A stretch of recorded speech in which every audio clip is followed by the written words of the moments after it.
عزیزان گرامی، ہمارے لیے واضح ہونا چاہیے کہ اہل بیت علیہ السلام حق ہیں.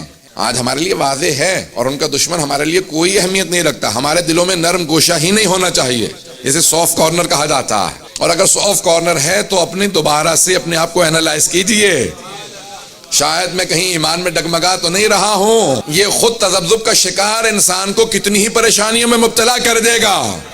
میں ہمیشہ ایک واقعہ سنایا کرتا ہوں، دوبارہ شاید میں نے سنایا ہو، اس میں امام بارگاہ میں مجھے یاد نہیں ہے بالکل بھی، کہ جناب امیر علیہ السلام کا بڑا مشہور و معروف واقعہ ہے. پیش کر رہا ہوں، ان کا چیک کر لیجئے، پیش کریں گے تو پتہ چل جائے گا. ایک آدمی مولا کی بارگاہ میں گیا، کہا مولا کے پیچھے جماعت پڑھوں گا. مسجد کوفہ میں آیا، نماز پڑھ رہا تھا مولا کے پیچھے.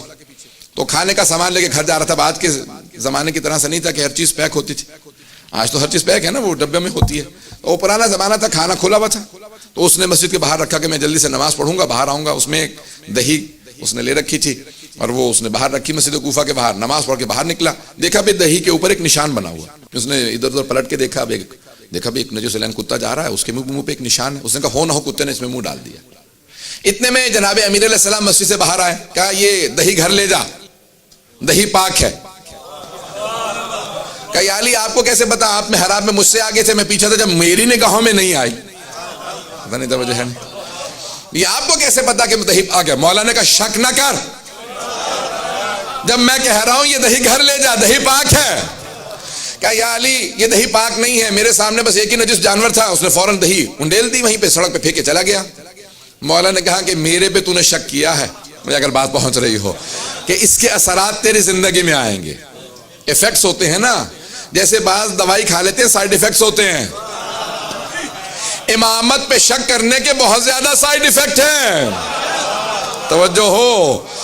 اب اس نے امام پہ شک کیا، گھر چلا گیا. کچھ دنوں بعد کہیں ایک جگہ پہ بکرا ذبح کر رہا تھا، جھاڑیوں کے نیچے بیٹھا ہوا کہ اچانک آواز ہے قتل ہو گیا، قتل ہو گیا. دوڑتا ہوا گیا، ہاتھ میں چھری، خون بہ رہا ہے. کہا کیا کس کا قتل ہو گیا؟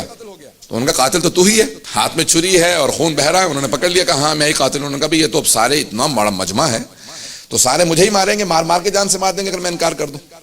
تو کہا ہاں میں ہی قاتل ہوں. انہوں نے پکڑا، فوراً کہا چلو علی کے پاس لے چلیں. جیسے ہی پہنچے مولا نے مسکرا کے دیکھا، پتہ نہیں توجہ ہے نہیں ہے. جیسے ہی مولا مسکرایا، کہا کہ مولا اس کا مطلب ہے آپ جانتے میں بے گناہ ہوں؟ یہ آپ کا مسکرانا بتا رہا کہ آپ مجھے دیکھتے ہی مسکرا رہے ہیں. کہا جس طرح سے اس دن میں جانتا تھا،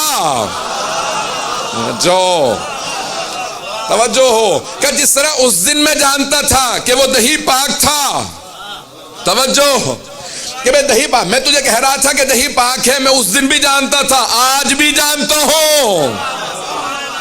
کہا پھر مجھے سزا مت ہونے دیجئے گا مولا. پتہ نہیں توجہ ہے نہیں. مولا نے کہا ابھی بھی تجھے معرفت نہیں ہے، جب بتا رہا ہوں.